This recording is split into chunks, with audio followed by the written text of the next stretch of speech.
अस्सलाम वालेकुम दोस्तों, अॼु जे हिन वीडियो में असां अब्बास गुल जी कहाणी ॿुधाईंदासीं तव्हांखे त अब्बास गुल फिल्म इंडस्ट्री में कीअं आयो ऐं उन जी जॻह किथे आहे, उहो किथे ॼमियो आहे, पंहिंजी जनम ॾींहुं किथे थियो अथसि।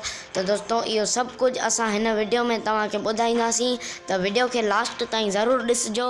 त दोस्तों देरी करे बिना अॻिते था वधूं ऐं शुरू थो कयां ही अॼु जो वीडियो। दोस्तों अब्बास गुल ओडाणो लाड़काणे शहर खां तालुक़ रखे थो। दोस्तों अब्बास गुल हिकु तमामु बहितरीनु अदाकार आहे।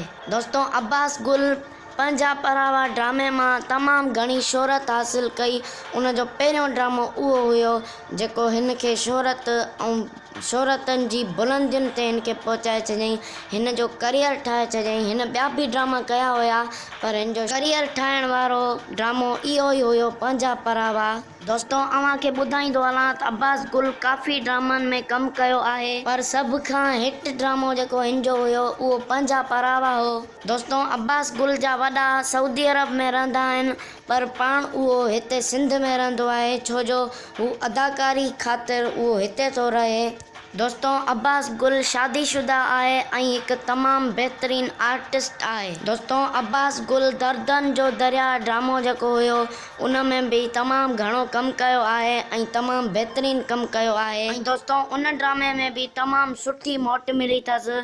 हिन महिल ही अब्बास गुल सिंध जो वॾो एक्टर थी वियो आहे ऐं सिंध जो हीरनि में हिननि जी लिस्ट शामिल आहे। दोस्तों अव्हांखे ॿुधाईंदो हलां त अब्बास गुल KTN ते बि खोड़ सारा ड्रामा कया आहिनि। दोस्तों अॼु जी असांजी वीडियो एतिरी आहे। वीडियो सुठी लॻी हुजे तिन खे लाइक कजो ऐं दोस्तों तव्हां कहिड़े अदाकार जी कहाणी ॿुधणु पसंदि कंदव, असांखे कमेंट सेक्शन में पंहिंजी राय ज़रूरु ॾियो, असां उन ते वीडियो ज़रूरु ठाहींदासीं। ऐं दोस्तों जेकॾहिं ॻाल्हि कजे अब्बास गुल जे अपकमिंग ड्रामनि जी, त दोस्तों अब्बास गुल जो हिकिड़ो दर्दनि जो देस ड्रामो आहे अपकमिंग, जेको KTN ते हलंदो। जंहिं ड्रामे में शामिल आहिनि अब्बास गुल, ज़ुल्फ़कार बुर्दी, S भट्टी, रिमशा शहज़ादी ऐं आज़म मेघल उन ड्रामे में शामिल आहिनि।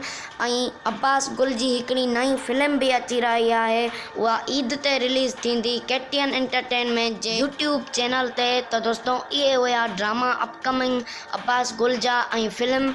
त दोस्तों अहिड़ा वीडियो ॾिसण जे लाइ, अहिड़ी नई अपडेट ॿुधण जे लाइ असांजे चैनल खे सब्सक्राइब ज़रूरु कयो। मिलूं था कंहिं ॿिए वीडियो ते, तेसिताईं अल्लाह हाफ़िज़।